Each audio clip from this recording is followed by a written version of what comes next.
Good morning विद्यार्थी मित्रों।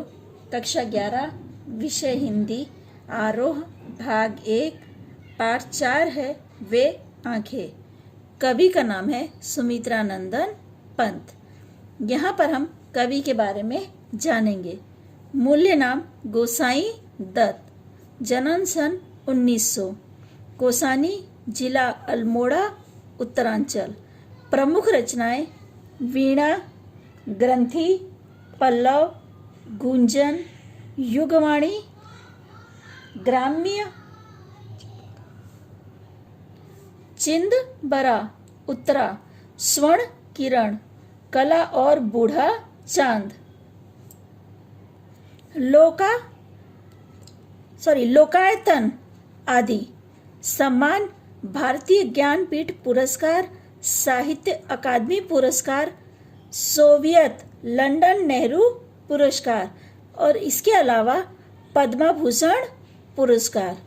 मृत्यु सन 1977। छायावाद के महत्वपूर्ण स्तंभ सुमित्रा नंदन पंत प्राकृतिक के चितेरे कवि हैं। हिंदी कविता में प्राकृतिक के पहली बार प्रमुख विषय बनाने का काम पंत ने ही किया। उनकी कविता प्राकृतिक और मानव के अंतरंग संबंधों का दस्तावेज है। यानी इन्होंने सबसे पहले प्राकृतिक को ही अपना प्रमुख विषय बनाया।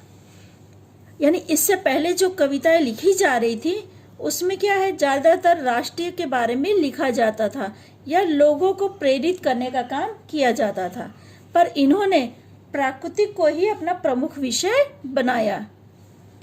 इनकी प्रारंभिक शिक्षा कोसानी के गांव में तथा उच्च शिक्षा बनारस और इलाहाबाद में हुई। युवा अवस्था तक पहुंचते पहुंचते महात्मा गांधी के असहयोग आंदोलन से प्रभावित होकर पढ़ाई बीच में ही छोड़ दी। उसके बाद स्वतंत्र लेखन करते रहे। यानी इन्होंने शुरुआत की पढ़ाई पूरी करने के बाद जब असहयोग आंदोलन शुरू हुआ तो उसके प्रभाव से काफी युवाओं ने जैसे कि लिखना शुरू किया। उस समय इन्होंने भी स्वतंत्र लेखनी कार्य शुरू किया, यानी लिखने का काम शुरू किया। प्राकृतिक को अद्भुत चित्रकार पंत का मिजाज कविता में बदलाव का पक्षधर रहा है। शुरुआती दौर में छायावादी कविताएं लिखी। पल पल परिवर्तित प्राकृतिक वेश इनकी जादू की तरह आकृष्ट कर रहा था। बाद में चलकर प्रगतिशील दौर में ताज और वे आंखें जैसी कविताएं भी लिखी। इनके साथ ही अरविंद ने के मानववाद से प्रभावित होकर मानो तुम सबसे सुंदर आत्मा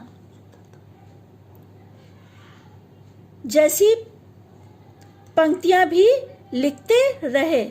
उनके नाटक, कहानी, आत्मकथा, उपन्यास और आलोचना के क्षेत्र में भी काम किया है। रूपाब नामक पत्रिका का संपादन भी किया, जिसमें प्रगतिवादी साहित्य पर विस्तार से विचार विमर्श होता था। कहने का अर्थ है कि इन्होंने प्राकृतिक से संबंधित शुरुआत में लिखना शुरू किया। अरविंद के मानववाद से प्रभावित होकर मानव तुम सबसे सुंदर जैसी पंक्तियां भी लिखते रहे। यानी इन्होंने प्रगतिवादी साहित्य पर विस्तार से लिखना आरंभ किया। पंत जी भाषा के प्रति बहुत सचेत थे। इनकी रचनाओं में प्राकृतिक की जादूगरी जिस भाषा में अभिव्यक्त हुई है उसे स्वयं पंत चित्र भाषा की संज्ञा देते हैं। व्रज भाषा और खड़ी बोली के विवाद में उन्होंने खड़ी बोली का पक्ष लिया और पल्लव की भूमिका में विस्तार से खड़ी बोली का समर्थन किया। यानी इन्होंने खड़ी बोली को समर्थन दिया था।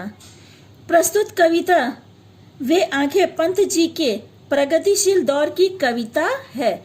यानी जो प्रगतिशील दौर चला था उस समय इन्होंने इस कविता की रचना की थी। इसमें विकास की विरोधाभास अवधारणाओं पर करारा पहर किया गया है। युग युग से शोषण के शिकार किसान का जीवन कवि को आहत करता है। दुखद बात यह है कि स्वाधीन भारत में भी किसानों को केंद्र में रखकर व्यवस्था ने निर्णायक हस्तक्षेप नहीं किया। कविता ऐसे ही दुष्चक्र में फंसे किसान के व्यक्तिगत और पारिवारिक दुखों की परतों को खोलता है और स्पष्ट रूप से विभाजित समाज की वर्गीय चेतना का